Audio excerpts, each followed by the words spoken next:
What's up, guys? Welcome into Bubba's Locker Room. Today we're going to be talking about the UFC and highlighting one of my favorite fighters of all time's career. Let's get this show started! The reigning, defending, 155-pound champion of the UFC, the notorious Conor McGregor! Yeah, so at one point, Conor McGregor wasn't just the biggest fighter in the world, he was one of the biggest athletes on planet Earth. And I have a video here that kind of highlights that, and we'll give you a nice insight into how big Conor actually was. Jose, are you listening? Jose, keep that bell listening. Look at how happy Dana White is. He'll do you into walking in McGregor one.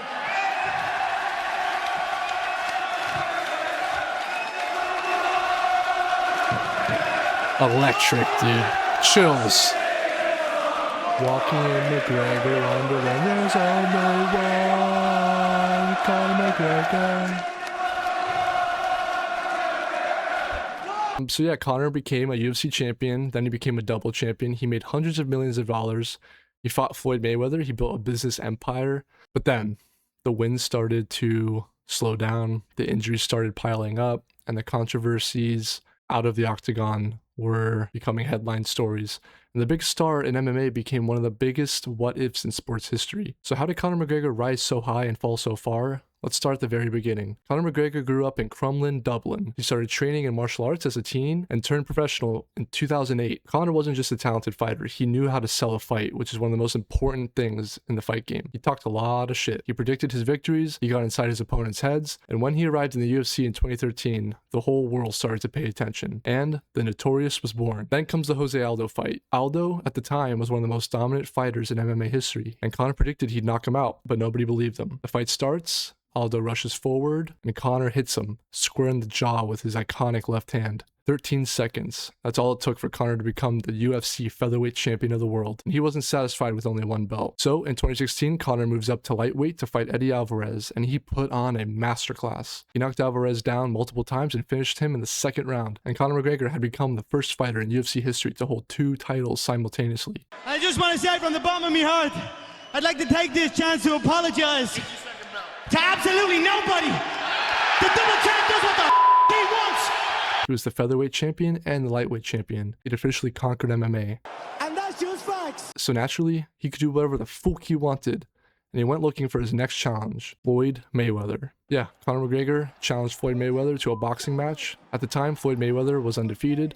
Conor had never had a professional boxing match, but that didn't matter. Conor convinced the world this fight could happen and millions of people bought into it. Mayweather eventually stopped Conor in the 10th round, but Conor had already won something much bigger, basically an infinite amount of money. This fight was a huge payday for Conor, and the fight turned him into a global celebrity, and suddenly, fighting wasn't his only way to make millions. Conor became a businessman. He had multiple endorsements, luxury cars, Proper 12 whiskey. His brand was everywhere, but as the money grew, so does the controversy. There were arrests, legal disputes, assault allegations. The infamous 2018 UFC bus incident where Conor was throwing chairs and random items at a bus and breaking windows. He also had multiple other incidents that kept Conor in the headlines. Not every allegation resulted in a conviction, but the legal outcomes varied, and his public image was changing for the worst. And then comes Khabib Nurmagomedov. Khabib was a scary fighter. He was wrestling bears in Russia when he was like 12 years old or something, and this rivalry was personal. The trash talk was vicious. The buildup was massive, and here comes UFC 229. When the cage closes, all that shit talking does not matter.